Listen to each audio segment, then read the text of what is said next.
savez, on a l'habitude de dire que les Israéliens sont nos cousins germains. Je crois que ça a quand même facilité une partie du recrutement, je dirais, des services secrets israéliens en Iran, parce qu'ils ont eu des gens qui étaient sur le même logiciel, en fait, je dirais, à la fois idéologique, mais surtout, je pense, anti-islamiste.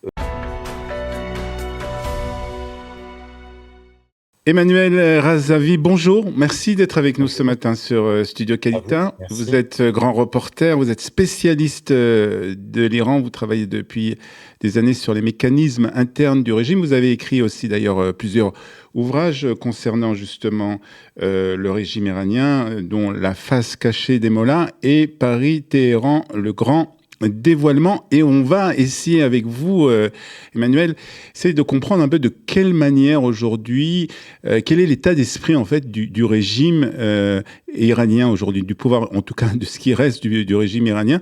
D'abord, est-ce que vous pouvez essayer de nous faire comprendre comment se trouve aujourd'hui le régime iranien, dans quel état d'esprit il se trouve? Alors, c'est une bonne question. Si vous le permettez, je vous répondrai en fait en parlant objectif. C'est-à-dire qu'aujourd'hui, euh, comment dire, les Israéliens, comme les Américains, qui avaient établi un certain nombre de cibles en Iran, ont respecté très largement même leurs objectifs. Ils les ont atteints. Mhm. Parmi ces objectifs, il y avait évidemment en fait le fait d'abattre un certain nombre de dirigeants. Je parle de dirigeants historiques de la République islamique d'Iran, donc des gens qui sont arrivés avec la révolution de 1979, ou si vous voulez, qui se sont fait connaître dans les années 80 pendant la guerre Iran-Irak. Aujourd'hui, une importante partie en fait de ces personnalités, de ces dignitaires historiques du régime, donc, a été tuée, ce qui fait quand même que ça, en dehors des structures, hein, si vous voulez, même du régime, c'est très symbolique d'une part. C'est aussi en fait des gens qui avaient un véritable pouvoir, qui étaient, je pense à Larijani notamment, qui était en fait au cœur, au centre de l'appareil sécuritaire évidemment du pays, qui avait la mainmise en fait sur le pouvoir depuis la mort du guide suprême Ali Khamenei. Donc aujourd'hui, si vous voulez, la République islamique, soyons clairs, elle est affaiblie. Elle est affaiblie structurellement, évidemment militairement, structurellement en raison de ces personnalités qui ont été tuées. Je crois que nous sommes dans une période qui est assez déterminante parce que ça crée peut-être une fenêtre d'opportunité, si vous voulez, pour les Iraniens qui pourraient redescendre éventuellement dans la rue, mais surtout pour les oppositions iraniennes, démocratiques, qui pourraient, si vous voulez, prétendre incarner une alternative à juste titre. Donc aujourd'hui, je dirais que je le dis notamment pour d'ailleurs pour des gens qui, depuis quelques jours en France, Ouais. j'entendais en fait des spécialistes dire que les Américains, Israël faisaient face à un enlisement. Alors je ne sais pas où Mm. ils ont vu l'enlisement. Oui, côté iranien, ça c'est sûr. La République islamique d'Iran aujourd'hui, elle est quand même très très très abîmée. Voilà. Après, il Non, faut rester. j'ai entendu aussi certains, je ne sais pas si on peut les appeler des spécialistes, mais en tout cas des journalistes et des commentateurs qui disaient justement aussi que toutes ces éliminations qui avaient été faites par Israël ou par les États-Unis n'avaient aucun impact en fait sur le régime iranien. Est-ce que vous pouvez nous dire quel impact a ces éliminations qui ont été faites depuis donc le début de la guerre? Alors, encore une fois, ce genre d'analyse qui est faite par certains peut-être experts me paraît, comment dire, soit un peu courte, soit répondre de l'ignorance.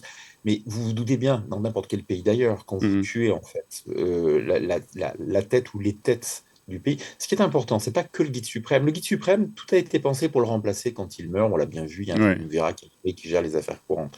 Ce qui impacte énormément en fait le régime au-delà du guide suprême, c'est que l'ensemble en fait des chefs des appareils militaires, paramilitaires, hein, je parle des gardiens de la Révolution, comment dire, des chefs, si vous voulez aussi, comment dire, du contre-espionnage, du renseignement et également en fait de l'appareil sécuritaire disparaissent en même temps. Ouais. Euh, Quand le pays, dans le même temps, voit son armée, enfin, il y a une énorme partie, c'est important aussi de l'entendre, des défenses aujourd'hui antiaériennes iraniennes qui ont été en fait détruites. Mhm. Une partie des lanceurs, une importante partie des lanceurs, pardonnez-moi, de missiles aussi ont été détruits.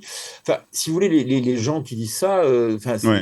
pour moi, c'est un tour de magie. Ce sont Mhm. je les appelle les prestidigitateurs, si vous voulez, Ouais. parce que, en fait, ils inversent quelque part la réalité. Mm. Alors je comprends, il y a toujours une part d'idéologie, il y a Bien aussi une sûr. part Mhm. des gens qui ne connaissent pas de mimétisme, on répète ce qu'on a entendu à la télévision ou sur Ouais. voilà, une radio sans trop savoir. Voilà. Mais, La réalité aujourd'hui, c'est que la République islamique, elle est endommagée de façon extrêmement importante. mhm. Moi, je pense sincèrement qu'elle pourrait, alors je ne dis pas demain ou après-demain, mais peut-être dans les semaines qui viennent, elle pourrait tout à fait sombrer. Ouais. La vraie question, c'est évidemment qu'est-ce qui en sortira ou qu'est-ce qui sortira après, une fois qu'elle sera tombée. Alors, qu'est-ce qu'il en sortira? Et puis surtout aujourd'hui, qu'est-ce qui se passe à l'intérieur de ce régime? Parce que on ne sait pas exactement qui est le dirigeant, et on parle aussi beaucoup de division interne, pardon. Est-ce que aujourd'hui, vous avez l'impression que le régime iranien est fracturé? Alors le régime iranien, vous avez raison d'en parler, il est fracturé depuis plusieurs années. D'abord, il est fracturé entre deux tendances. Il y a les conservateurs qui sont issus de la révolution islamique de 1979, qui sont les durs, ce qu'on appelle les khomeïnistes, si vous voulez, donc du nom Khomeini, du fondateur de la République islamique. Et puis face à eux, vous avez un clan qui est plutôt un clan affairiste. Ce sont des affairistes, des pragmatiques, des mafieux souvent d'ailleurs. Il y a beaucoup en fait de ces gens-là qui sont partie prenante du trafic de drogue, du trafic d'armes, trafic d'art, etc. Et ces réformateurs aujourd'hui, comme ils veulent protéger, si vous voulez, leur argent, qui se sont enrichis considérablement, ce sont eux qui sont plutôt favorables, si vous voulez, à une négociation en fait avec l'Occident. Ils veulent protéger leur famille et protéger évidemment l'argent sur lequel ils ont mis la main. Je le dis parce que ces réformateurs, ils travaillent souvent aussi avec comment dire, la tête des gardiens de la Révolution. Et en fait, ils ont la main mise sur quasiment deux tiers de l'économie Mhm. iranienne, sans compter les investissements qu'ils ont fait dans le monde entier. Donc il y a déjà cette opposition entre ces deux tendances. Mais au sein même des réformateurs aujourd'hui, vous avez des fractures. Ouais. C'est-à-dire qu'il y a des gens aujourd'hui qui ne parlent plus. Le président iranien Massoud Pezeshkian, vous savez que c'est un réformateur. Qui est encore une fois réformateur entre guillemets, hein. Je crois que j'ai été clair sur ce qu'ils Ouais. sont. C'est des mafieux. Mais Pezeshkian, aujourd'hui, se retrouve seul. Beaucoup d'autres réformateurs considèrent qu'il est aussi le responsable des massacres de masse qui ont eu lieu les 8 et 9 janvier dernier. Vous savez que Mhm. les forces sécuritaires du régime ont massacré des milliers, des dizaines de Ouais. milliers d'Iraniens. Et évidemment, il est aussi comptable de ces massacres. Donc il y a une rupture au sein même, si vous voulez, de l'appareil en fait des réformateurs. Mais c'est vrai aussi chez les conservateurs. Je vais vous donner un exemple. Une partie de l'entourage d'Ali Khamenei, donc le dernier guide suprême, hein, qui est mort Ouais. il y a quelques semaines, ne voulait pas de son fils comme successeur. Vous savez que c'est Mojtaba Khamenei qui lui a Mhm. succédé, son fils. Mojtaba Khamenei était surnommé par ces gens-là. Alors je vous le dis parce que c'est des gens du régime qui m'ont raconté déjà depuis longtemps, mais il était surnommé stupide, l'idiot. En fait, il était perçu comme quelqu'un n'ayant pas la compétence Ouais. pour Pas succéder très à son père. charismatique non plus. Non, mais tout se tient, effectivement. Il n'était pas charismatique non plus. En revanche, c'est un homme de réseau. Donc, c'est un homme qui a fait Mhm. la guerre Iran-Irak, qui est auréolé quand même d'une certaine, entre guillemets, gloire, comme beaucoup de soldats iraniens qui ont fait, ou gardiens de la Révolution, qui ont fait la guerre Iran-Irak. Mais c'est un homme de réseau, c'est un homme qui est lié aux gardiens de la Révolution, c'est un homme qui est lié aussi aux Bassidj, vous savez, la milice civile du corps des gardiens de la Révolution. Et donc, c'est un homme qui a acquis, malgré son manque de charisme, malgré en fait les oppositions qu'il y avait au sein de son entourage ou de l'entourage de son père, comment dire, qui a acquis une certaine importance par Ouais. les réseaux qu'il tient, et notamment les gardiens de la Révolution, qui ont beaucoup insisté, qui ont fait pression auprès de l'Assemblée pour qu'il soit nommé. Quand je dis qu'ils ont fait pression, c'est-à-dire qu'ils sont allés voir certains membres de l'Assemblée en leur disant, si vous ne votez pas pour Mojtaba, on Mhm. va s'occuper de vos familles ou vous faire arrêter. Donc ils ont voté pour lui, Mhm. mais la réalité, si vous voulez, c'est que derrière ça, ce sont les gardiens de la Révolution qui tiennent le pouvoir à Téhéran, en tout cas pour une partie, puisque vous l'avez dit extrêmement justement, il y a quand même des divisions Ouais. très fortes, très profondes en fait. Alors, il y a une Au sein de question la Révolution. aussi qu'on se pose beaucoup en Israël, et vous avez enquêté sur ça, hein, si je ne me trompe pas, et c'est bien sûr toutes ces éliminations qui ont été faites n'ont pas pu être faites sans qu'il y ait une infiltration dans le régime, que ce soit le Mossad, que ce soit les services de renseignement américains. On est sûr aujourd'hui qu'il y a eu une infiltration. Comment le régime iranien voit cette infiltration? Est-ce qu'ils ont peur justement? Parce qu'en fait, avec cette infiltration, toute personne qui est autour de ce régime peut être justement des personnes infiltrées. Donc comment ça se passe c'est intéressant de savoir comment ça se passe au sein même de ce pouvoir, de savoir que tout le monde est un peu suspect en fait quelque part. Une forme de paranoïa s'est instaurée en fait au sein du régime. C'était quelqu'un d'ailleurs de l'entourage d'Ali Khamenei qui m'avait dit ça il y a 1 an et demi et qui m'avait dit il y a en fait plus personne ne fait confiance en fait à son voisin de bureau. Certains se parlent à peine, tout le monde soupçonne tout le monde.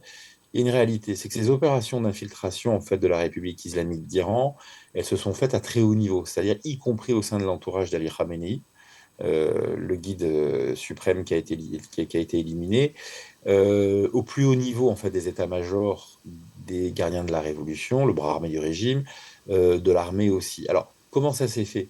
Ça s'est fait d'une part par des agents en fait israéliens, mais surtout par des gens qui ont été recrutés. Et je le dis pour vos auditeurs, les, la population iranienne, elle est majoritairement contre le régime des Mollahs. Il y a une fracture très profonde depuis des années. La population israélienne, très souvent, elle veut des rapports pacifiés avec Israël. Vous savez, on a l'habitude de dire que les Israéliens sont nos cousins germains. Donc, il y a ça. Et je crois que ça a quand même facilité une partie du recrutement, je dirais, des services secrets israéliens en Iran, parce qu'ils ont eu des gens qui étaient sur le même logiciel, en fait, je dirais, à la fois idéologique, mais surtout, je pense, anti-islamiste que. Il y a eu aussi des gens qui ont été retournés simplement parce qu'ils ont été achetés, donc des gens qui ont trahi. Voilà. Alors, parfois par conviction, parfois voilà, en s'achetant une nouvelle vie et en étant exfiltré au bon moment, en fait, comment dire, d'Iran.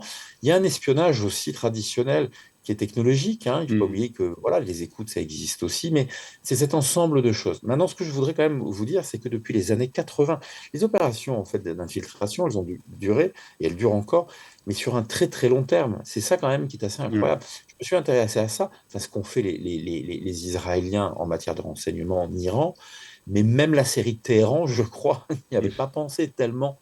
C'est presque incroyable. Et en fait, c'est ça qui a été très utile, c'est penser le renseignement et l'infiltration sur le très long terme. Après, vous avez d'autres pays quand même qui ont fait Ouais, du bien renseignement à sûr. l'intérieur de l'Iran. Je Les parlais des Américains, bien sûr. Américains, évidemment, alors peut-être dans une moindre mesure. Et puis, vous avez aussi des Français, je l'ai Ah bon? raconté avec Jean-Marie Montaï, mon co-auteur.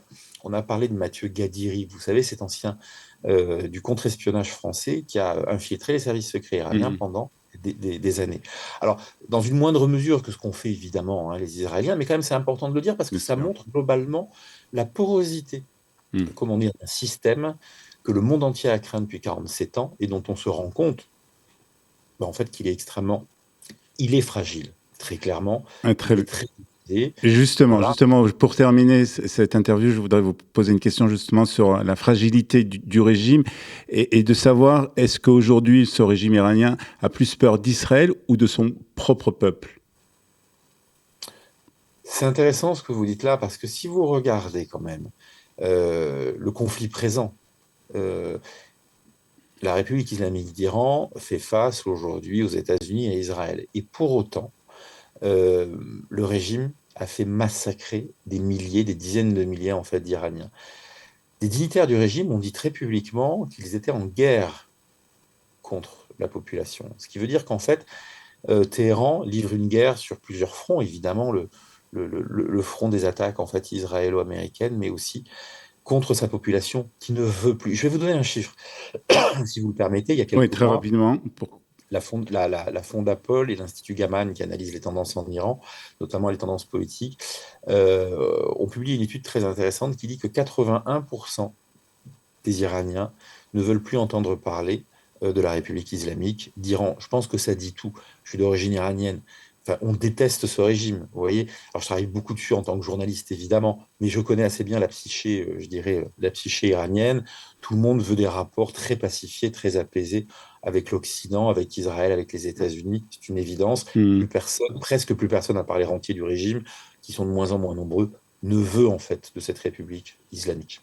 Très bien. En tout cas, merci beaucoup pour tous ces propos qui sont très intéressants et votre analyse concernant le régime iranien. Merci beaucoup, À Emmanuel, vous. d'avoir été avec nous ce matin sur Studio Au Calina. revoir. Bonne journée à vous. Merci beaucoup. À vous.